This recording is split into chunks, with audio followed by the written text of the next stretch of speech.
The other day on the bus, there was an individual who brought his dog on, and he said that this is his service dog. He says that this dog here would alert him if he's going to have a heart attack or a seizure or something like that. And so he needs to have this dog with him. And I'm saying, like, oh, brother, he's in bad shape. He depends on a dog for that. He needs to go and see his doctor. And there are technology which he could have monitors to, be a little more objective. Now, almost everybody now has a dog, and they call it a service dog. Whether it's a service dog or not, they call it a service dog. And they're taking them on the bus. This guy with a pit bull, the bus driver saying this dog is too aggressive. Service dogs usually are patient, and you lead and they follow and all that.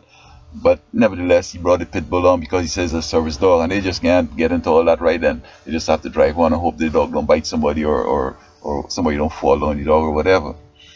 But I think that this has to do with worship. I think these people are worshiping these dogs, and it sounds bizarre, but I recall some time ago, maybe about 20 to 25 years ago, that the news in the air was that people with animals, with people with God and the Bible and religion, recuperate from major hospital procedures rapidly than those who don't have similar, experiences.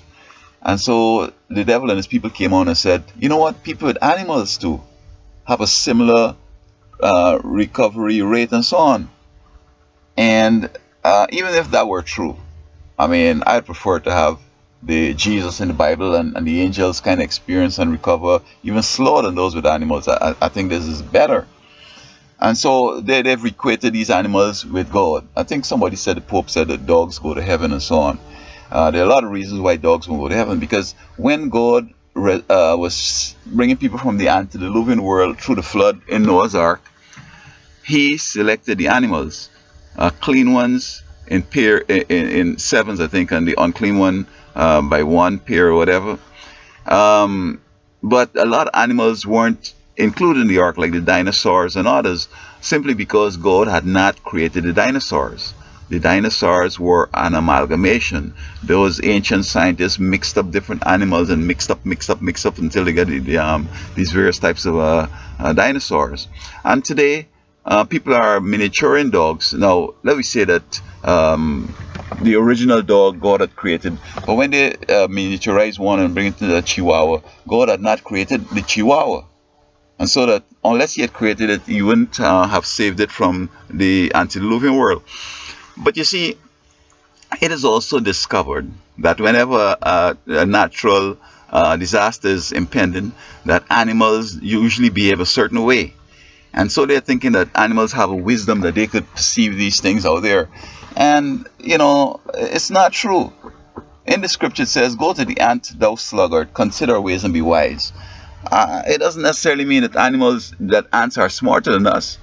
There are things they do that if we should do similar, we could look smart.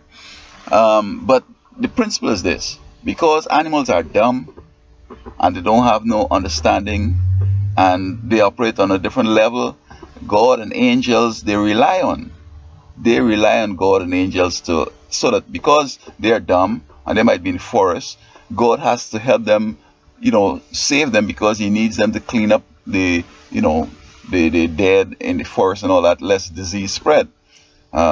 And so he alerts them and he, guides them away from the disaster area.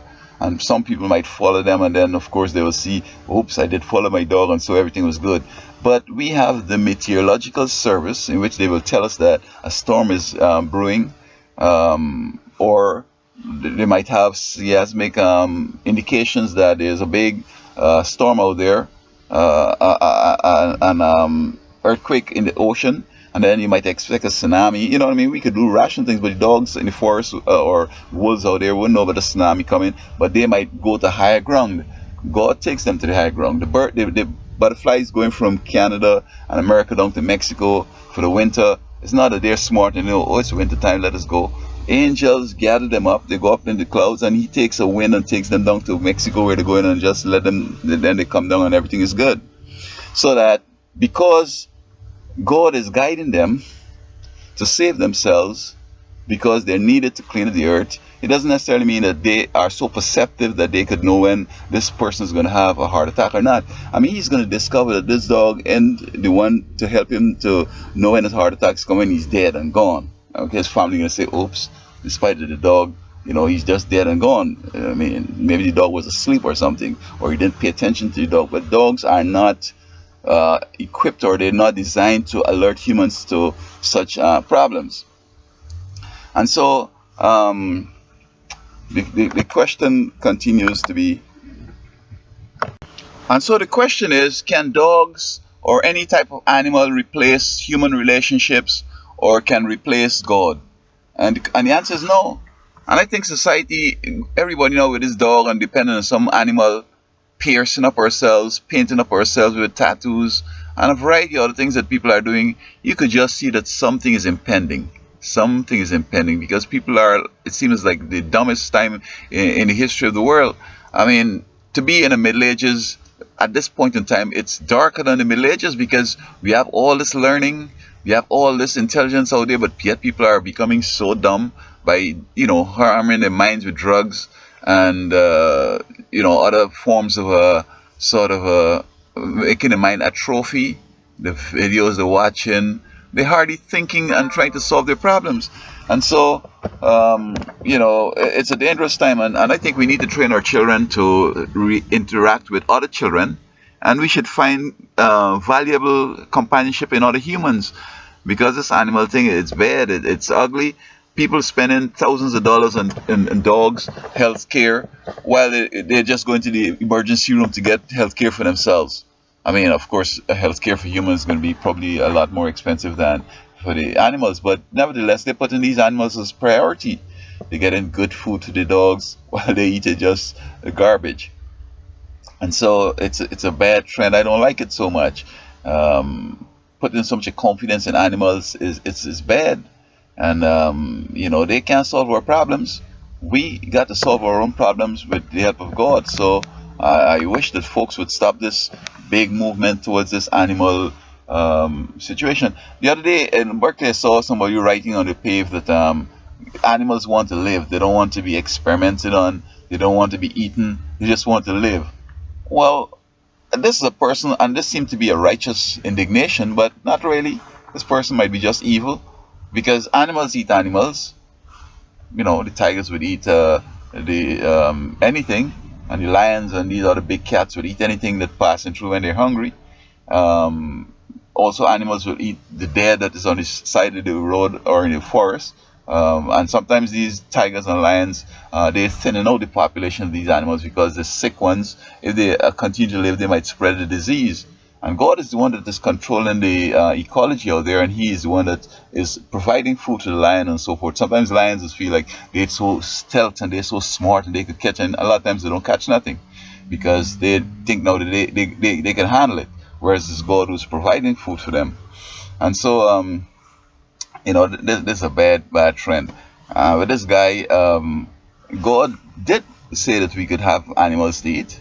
Sure, I mean, after the flood, He said, go ahead and eat, but eat clean ones. Don't eat alligator and snake and pig and horse and all that stuff. Eat clean animals, simply because He made the biology of the animal, and He knows that in these unclean animals, they have an environment that could sustain eating of diseased animals and wormy, putrefying, stink animals out there. And if we eat after them, we're going to harm our own health. I mean, people eat vultures and end up in the hospital, for example. But other animals, it might be a slower process. And maybe because they're big animals, it's spread out in the body. And if they eat the whole animal, well, of course, it would be a problem. Like snakes, for example. If they eat the whole snake, they probably will die. But if they just eat a little piece, it's okay-ish. I still think there's a nervous reaction. The poison, the toxin is harm the body in a way. All right. Yeah, so God is the one who says eat it, and I can't see why medicine would want to try a new drug on a human being when there's an animal that you could try it on. I mean, this would be humane. I mean, God even showed that He isn't for inhumane treatment of animals. When somebody have sex with an animal, the animal and the person were to be stoned. Um, he also did not want us to, be, for example, here's a person kill a lamb and it's going to cook it in the lamb's mother's milk. I mean, in the milk of the mother of this lamb mother's milk. I mean, God said, don't do that because it's bizarre. It's unnecessary. It's just showing a depraved mind. And so God is for humane treatment of animals, but I mean, you're just going to kill animals just because you feel like killing, or just kill it and let it lay out there for nothing. But if you're going to eat it and so on, or picking fruits and just throwing it down on the ground, or bite it a little bit and throw it away, that is also bad. So, God, of course, wants us to treat them with respect, but these people, these animal rights people, I think they're going overboard with all these rights. Animals are for our, God made them for us to have dominion over them for our pleasure and for our whatever that is legit and that is reasonable and so on to do with them.